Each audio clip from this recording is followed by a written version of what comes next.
All right, let's dive into our fantasy focus, and then we're going to wrap up the night. So let's dive in.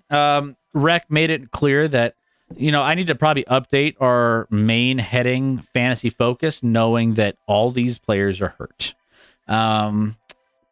So there's that. Well, maybe we'll update it, but I like the graphic. Let's talk about some of the notable injuries here. Trevor Lawrence, he is a questionable for this game coming up. Again, all of these, you might want to keep an eye on leading up to each and every single game coming up this weekend, knowing you have your Thursday night game tomorrow, and then all of your, just game time decisions coming up on Sunday. So keep tabs so you're making the best options available for your fantasy football lineups. Trevor Lawrence, questionable. We don't know if he's going to play. The line suggests, and from all indications, if it were me, I'd probably question him to play at all in this game. So if you have Trevor Lawrence, you might want to look other directions. You got Justin Fields, doubtful. Jimmy Garoppolo, Deshaun Watson, questionable. Even if Deshaun Watson is playing, there's a low total in that one, and I don't like him playing anyway, regardless if he's healthy or not. Josh Allen, questionable. Should play. He's battling some things. How he's going to perform for your team if he does play is probably... Well, he's playing the Patriots. He'll do fine. I mean, either that or it's a blowout potential, but I don't know. That's a weird game too. We didn't talk about that spread, but there's a lot of money on it was at 9, I think, at one point, and it was bet down to 8.5. So a lot of money coming in on the Patriots, actually. Christian McCaffrey, questionable, but we don't think he's probably going to play. Debo, we'll see. Not sure on that one. Kieran Williams out. Ramondre Stevenson, questionable. And Daniel Jones, questionable. Anything stand out to you on this list, Scotty? Yeah, Fields isn't going to play. I don't think Garoppolo is going to play. Watson's not going to play. Trevor Lawrence is a bit of a toss-up because I don't think that knee injury is really that bad. I'd be surprised if McCaffrey plays or Debo plays. And Daniel Jones, do you want him to play if you're a New York fan? Probably look pretty good. No. Cuban has a great question. Are they trying to get Watson suspended to avoid his contract? What's the rub? I see what you did there. I don't think they can void that contract. It's fully guaranteed. Sheesh. That's the rub on that one. Let's dive into quarterbacks here. Quarterbacks rankings as of this week, week 7. Jalen Hurts coming in at number 1, and followed by Patrick Mahomes, Tua, Josh Allen, and Justin Herbert. Tua and Jalen Hurts going head-to-head in that other matchup we just spoke about. Then you get bottom half of this list, Geno Smith, Brock Purdy coming in at number 7. Lamar Jackson, by the way, Brock Purdy missing some weapons potentially, so you want to keep that in mind as well. Lamar Jackson, Matt Stafford, and Jared Goff round out the top 10. It's hard to rank quarterbacks, Chris, quite frankly, right now. Well, and it's because you're not always there. There's injury issues. I mean, you got to account for, not just injuries for these players, but injuries for their offensive weapons. Like, there's a lot of layers to quarterback rankings in fantasy football. I feel like right now, Tua is almost he's like a top 3 guy every week. That's why he's here at 3. And, you probably don't like to see these rankings with Jalen Hurts and Tua at 1 and 3, Chris, knowing I have the under. The under in that game. But Stafford, I think Chairman put it out there earlier. Stafford's number 3 in the league in passing yards, so he's not going to do a ton on the ground, but Stafford's going to, a bit of a tough matchup against a defense that might pose threats, especially getting after him. I think the secondary is gettable for Pittsburgh, but that defensive line can be a problem for Stafford, and not having the support at running back with Williams that he normally has. But Brock Purdy at 7. We finally saw Brock look like a lot of people thought Brock would look last week in Cleveland. We're keeping him here in the top 10, but we'll see how he bounces back because, quite frankly, he hasn't lost football games with the 49ers when he's played the whole game. So it'll be interesting to see how he bounces back, mentally and preps for this game. Does he start to question himself and hold on to the ball a little longer, or does he get back to, obviously Shanahan's going to dial up some easy throws for him, but it'll be interesting to watch that one. It's all good fantasy news to report them all being out. Hey, we're trying to give you we're trying to give you as Watson, we're trying to give you the rub.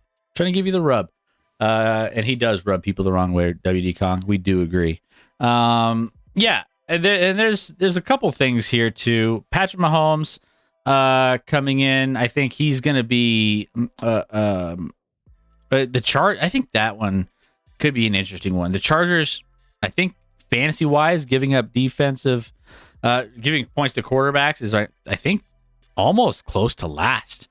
They're not very good. So Patrick Mahomes is going to be a really good streaming option, given the fact that he's kind of struggled a little bit. He only had one touchdown last week. And again, I know, Scotty, I don't mean struggled, but from a fantasy perspective, putting up points. I think this is a big week for Patrick Mahomes. So yeah, here we go. Let's go to wide receiver rankings here. Not a big surprise again that we have Tyreek Hill consistently here at the top, along with Cooper Kupp, Stephon Diggs, AJ Brown, and Amon-Ra St. Brown rounding out top 5. Then you got Keenan, Ayuk, Devontae Adams, Chris Olave, and Mike Evans, who Mike Evans has been kind of on the injury bug here as of late, but we have him here ranked in the top 10. Yeah, Tyreek's got to be, especially with Justin Jefferson not playing these days, your number one. Cooper Kupp, been an absolute monster in the two games, easily clips in over 100 yards in both those. Mike Evans here at 10 is most.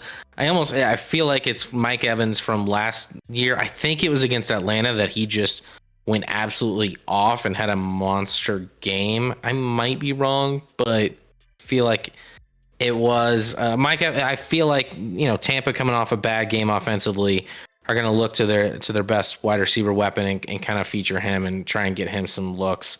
Some good wide receivers on bye this week that allow some to get in here.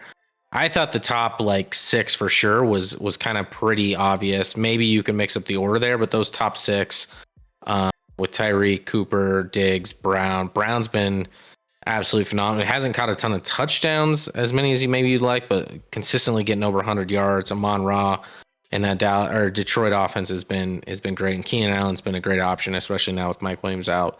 It's going to continue to get targets and looks after didn't have a great game on Monday night, but did get a touchdown for them on Monday night.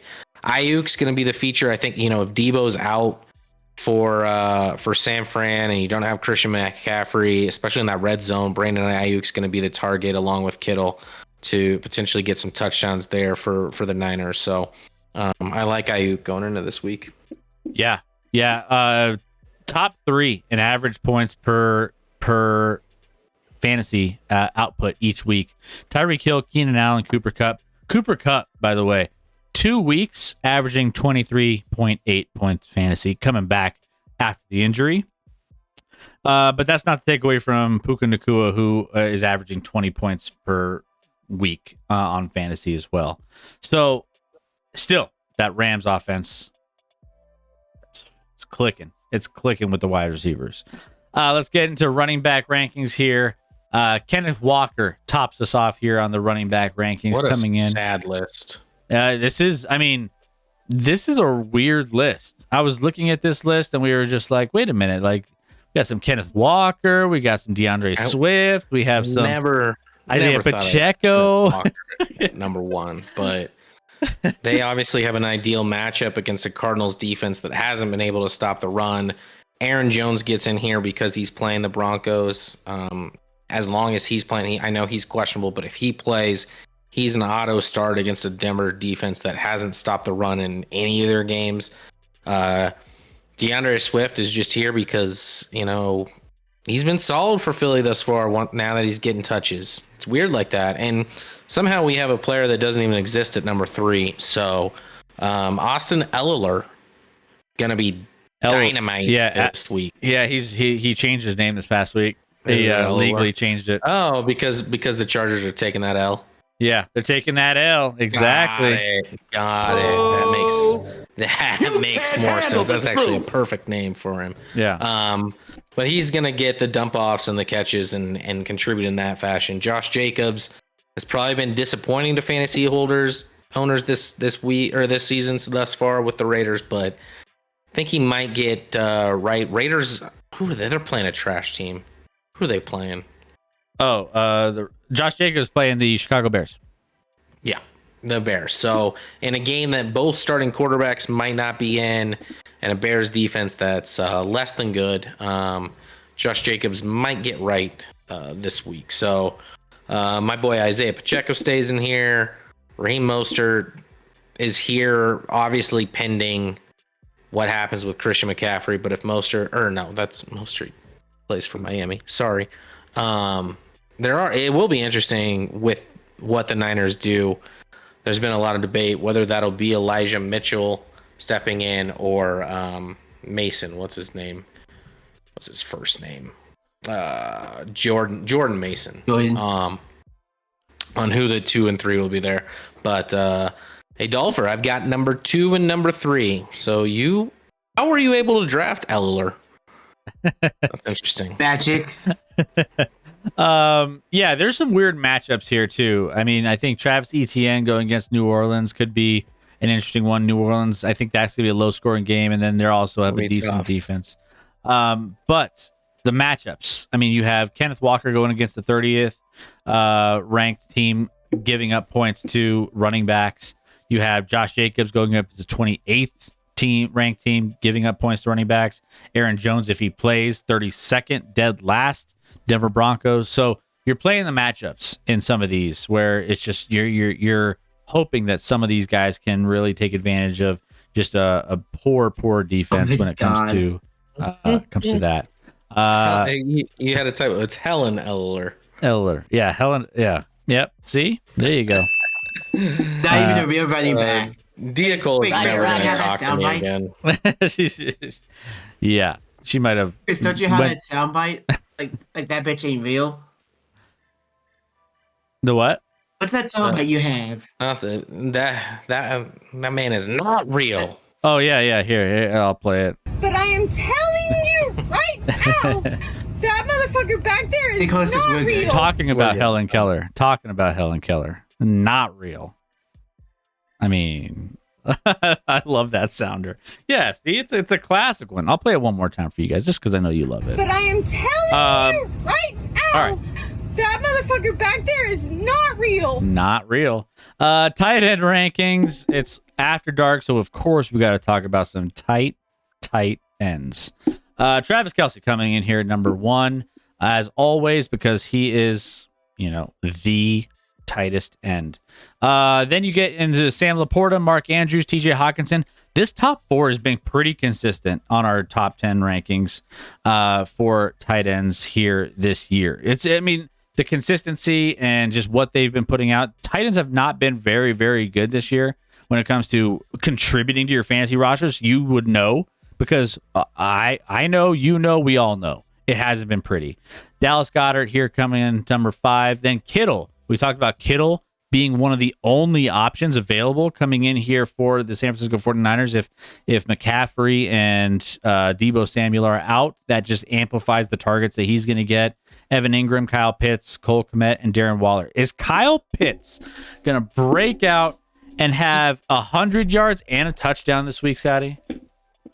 Let's take it baby steps. He finally had a touchdown. His last 2 games, he's had 130 yards combined with 1 touchdown. Hey, that doesn't sound elite, but at the tight end position this year, that's pretty damn good for fantasy contributions. But he had that touchdown against the Commanders on 43 yards. So little by little, I'm gonna start putting Kyle Pitts feelers back out there of like maybe. Obviously, talent-wise, he's up there. Laporta moves up to number 2. That's maybe the highest we've had him. I don't know. Maybe we've had him up there, but obviously he crept up pretty quickly. I think he's been the number 2 fantasy tight end thus far this season. Correct. And then it's just some guys that we're throwing. Cole Kmet's more like, if they're starting that rookie quarterback, like a lot of times that'll feature the tight end. Evan Ingram, you're basically hoping he scores a touchdown.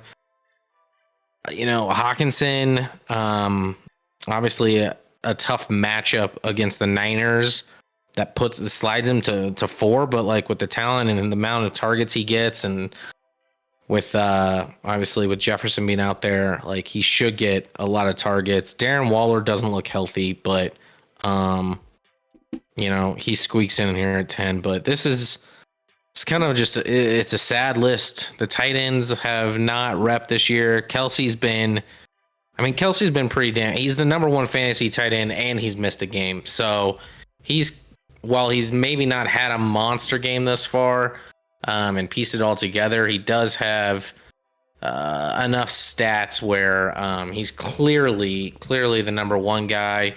He did have a $124 last week on 9 grabs.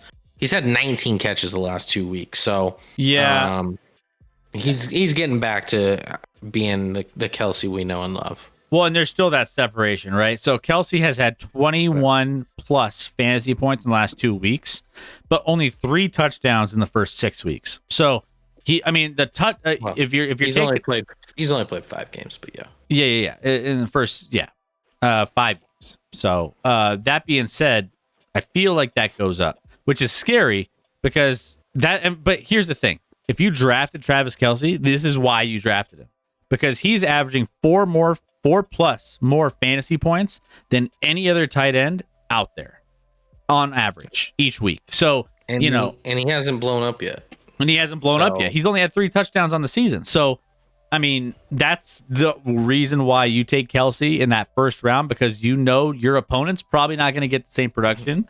And I believe he had a 4 touchdown game against the Chargers last year. So playing the Chargers this week, we'll see if he can. Should we string a little something together? Should we sprinkle a little bit of the FanDuel money on maybe like Travis Kelce, like 3+ touchdowns in this game? Maybe. Maybe a little sprinkle of Travis Kelce 3+ touchdowns. What's the odds on that? Let me take a look. While we get into this next one, I'll introduce it. Defense and special teams rankings. Bills, Browns, Niners, Raiders, Seahawks coming in here in the top 5. Chiefs, Saints, Commanders, Bucks, and Jags rounding at the top 10. Yeah, half these are good defenses. Half of them are based off matchups. I probably have the Saints and Jags, quite frankly, too low. I have the Saints here at 7, but that's probably lower than they should be. They should probably be a little higher. Raiders, I will say people are underrated. This is the best Raiders, and I've said that doesn't mean a lot because they've been trash on defensively, but Max Crosby's gonna it feels like he's gonna get 1 or 2 sacks every game. You're gonna get pressure. Obviously they're playing a Bears team that's playing a not real quarterback. They basically are starting Helen Keller at quarterback. So they get it here at 4. Bruh. Browns have a matchup against backup in Nick Foles, who just threw a bunch of picks last week. Bills get to play the Patriots, so that's an auto start right there. These teams some of these are good defenses. Defense has kind of been more impressive in general across the NFL than prior years. I feel like scoring's a little bit down across the league. I don't even have the stats to know that. That's my feeling. But these teams feel like they should have solid weeks against a lot of rather uninspiring offenses outside of the 49ers. The Vikings offense is decent, but not without Jefferson. And the Chiefs are just too good defensively. So I think they're going to have their way at times with Herbert, who got hit a lot against Dallas on Monday. Yeah, there And are has that broken finger, or whatever he has, or whatever that is on his non-throwing hand. there are 9 defenses averaging 9 points or better weekly in this fantasy league. That in the ESPN fantasy standard scoring.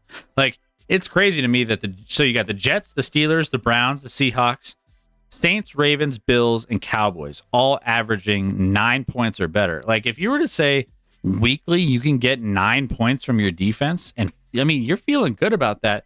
And not only that, there's a handful of teams averaging 8 points. Like, I mean, there's overall the defense, I feel, have been fairly good. The Cowboys put up 78 fantasy points so far this season. They're on bye week this week, but I mean, they're by far and large like the top of the line there. So maybe it's like, you know, going into next season, we take a look back when we do our, like, you know, recap of the season and fantasy, you know, in retrospect at the end when it's all said and done, we can kind of take a look and say, hey, you know, like, is defense worth prioritizing in your fantasy football draft over like a tight end that's not Travis Kelce? like is that, I mean, if you a top defense, not just like, you know, the top 3 or 4 defense, like just the top defense, if you are projecting that out. But yeah, some good matchups here. I think that some of these will really help your fantasy leagues if you guys have a couple of these that you can pick up off the waiver wire, or if they're just hanging out on your bench or hanging out in the free agents, go ahead, pick these up. These might help you win this weekend. All right, let's get to the chat here. Milwaukee pro teams are adjusting the spread offense. No one can score. Cuban respond by saying, that's the story of my life. And Kong said it before I was going to. I thought you were sexy pick guy. Come on. Yeah, unprompted Exactly sexy why. pick. How does that not work every time? I mean, it's all about the sexy picks. I mean, sexy picks. They. I don't think I've sent too many in my time, but I mean, that's the new age thing. I don't know. Same. Yeah, no, I think that's what it is now, Chris.